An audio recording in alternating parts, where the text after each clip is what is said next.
안녕하십니까, 김성민입니다.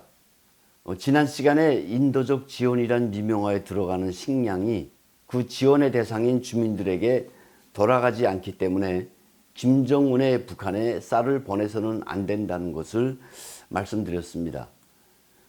이번 시간엔 김정은 체제가 변하지 않는 한 식량을 비롯한 어떤 형태의 외부 지원도 불가하다라는 이야기를 전해드리려고 하는데, 먼저 지난 저의 유튜브 방송을 본 어느 네티즌 분의 질문을 소개해 드리려고 합니다. 해외에 살고 있는 교포분인 것 같은데 저에게 이렇게 물었습니다. 묻습니다. 당신에게 북한에 두고 온 부모님 혹은 자식이 있다 칩시다. 또는 친구들만 있고 가족은 없다 칩시다. 그중 누군가가 굶기를 밥 먹듯이 해서 쌀 10가마를 사서 보내려고 합니다. 문제는 북한 간부가 그중 9가마니를 받아 처먹곤 해서 실제로 1가마밖에 전달되지 않는다 칩시다. 그래서 안 보내는 게 맞는 건가요? 전 북한에 대해 별 관심이 없는 오리지널 남한 분들의 생각이 듣고 싶은 것이 아니라 탈북자로서 세터민 분들의 생각이 궁금하네요. 답변 주시면 고맙겠습니다. 이 해외에서 생활하고 있는 동포분, 대북 식량 지원의 본질에 대한 질문을 한 것 같아서 이에 대한 답변으로 오늘 이야기를 시작해 볼까 합니다. 저는 14살 때 양부모를 잃은 고아입니다.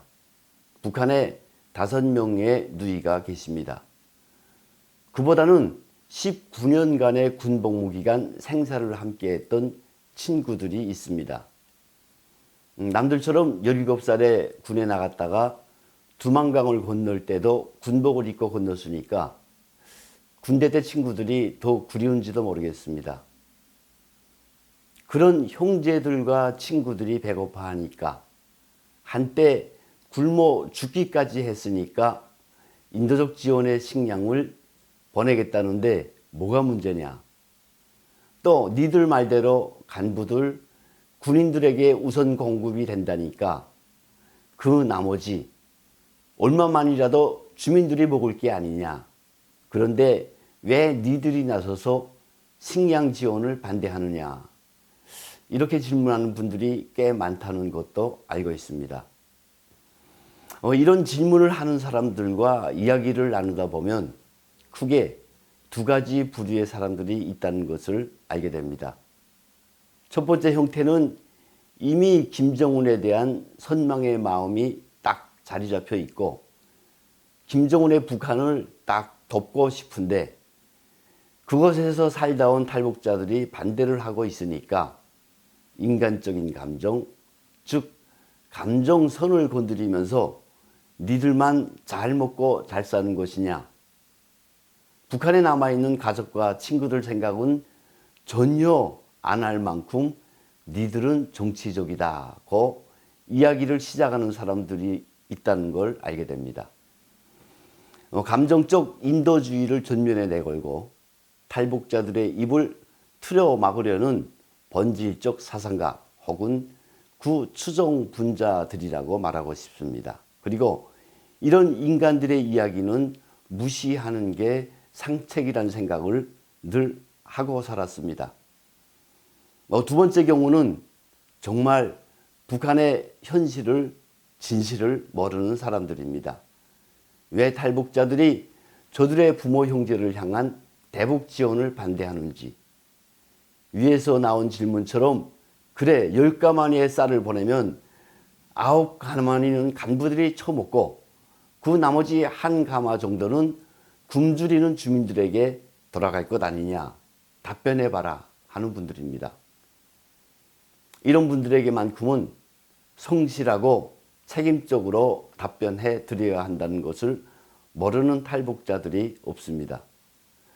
저 역시 탈북자로서 북에서 생활하면서 또 남한에서 생활해 오면서 보고 듣고 느낀 바를 진솔하게 이야기해 보려고 합니다.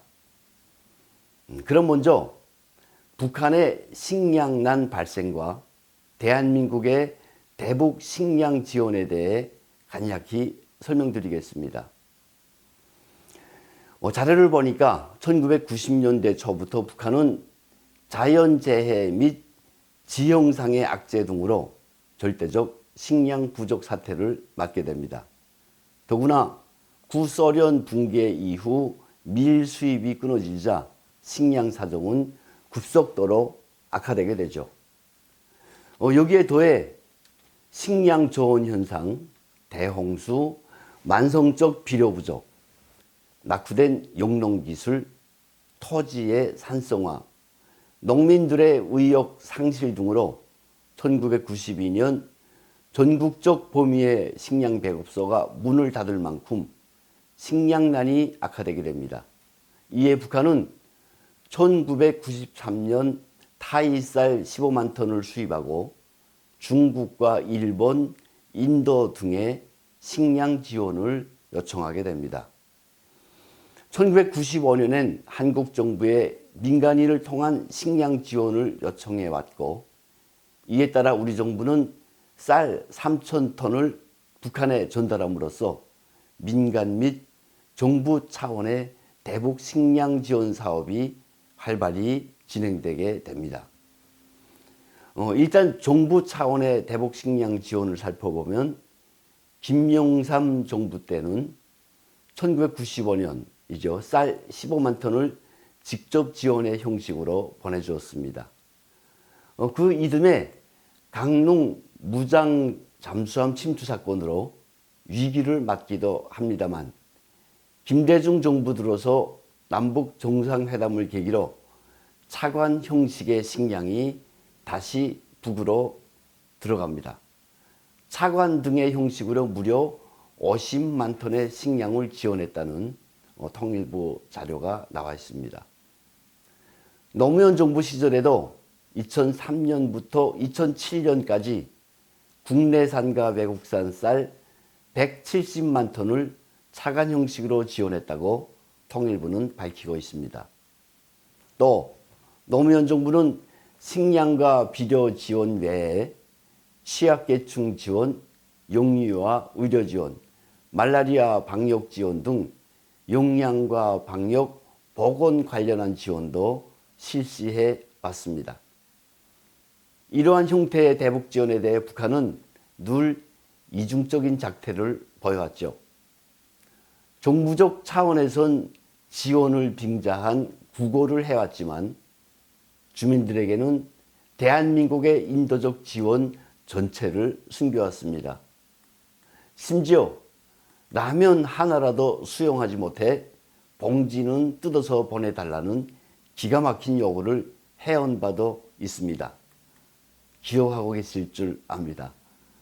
식량 지원에 대해서도 처음엔 숨겨오다가 2000년대 초 그 숨겨온 사실이 장마당 등에서 폭로되자 조국 통일의 구성이신 위대한 장군님의 명도 업적이 나온 승리의 결과물이라고 선전의 패턴을 바꾸기 시작했습니다.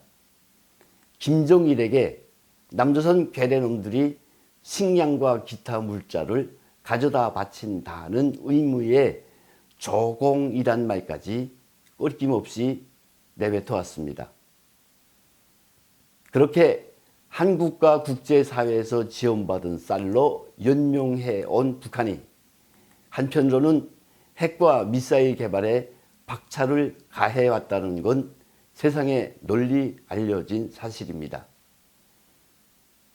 한국의 국방부가 국내외 연구기관의 자문을 받아 북한이 핵과 미사일 개발에 쓴 비용을 분석한 자료를 내놓은 적이 있는데, 이 자료에 의하면 북한은 미사일 연구시설에 1억 5천만 달러, 발사장 건설에 6억 달러, 탄도미사일 개발에 8억 4천만 달러, 인공위성 개발에 1억 5천만 달러를 투입한 것으로 나와 있습니다. 또 핵시설 건설에 7억 달러, 우라늄 개발에 4억 달러, 핵무기 제조 및 시험에 2억 달러, 핵 융합 기초 연구에 2억 달러 등을 사용했다고 적시되어 있습니다. 이 돈을 다 합치면 최소 28억 달러에서 최고 32억 달러를 썼다는 것이고, 이 금액은 옥수수를 최소 900여만 톤에서 최대 1000여만 톤을 살 수 있는 고액이며, 이 식량이면 북한 주민 전체에게 32개월 내지 36개월 동안, 그러니까 3년 동안 식량을 공급할 수 있다는 추론이 나오게 됩니다.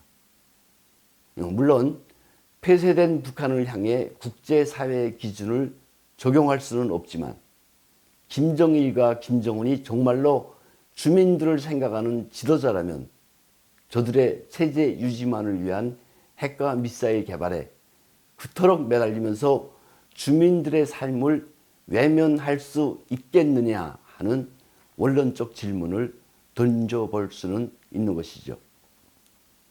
이런 김정은과 그 김정은이 통치하는 북한의 식량을 지원한다는 건 아이러니를 넘어 문재인 정권의 김정은의 북한을 향한 또 다른 굴종의 다름 아니다 라는 말씀을 드리고 싶습니다. 이제 북한이 문재인 정권의 식량 지원에 접하게 되면, 자 봐라, 우리 장군님께서 핵을 탑재하고 남조선 전체를 까부술 수 있는 이스칸데르형 미사일을 발사하니까 문재인이 겁을 먹고, 혹은 장군님의 교광된 신비를 달래볼 심산으로 쌀과 돈, 조공을 바치는 것 아니냐고 주민들을 현혹시킬 것입니다. 이외 김정은의 체제가 변하지 않는 한 대북 식량 지원이 의미가 없다라는 이유는 너무나 많습니다. 그럼 다음 시간에 그 이유에 대해 다시 짚어보는 시간을 가져보도록 하겠습니다. 감사합니다.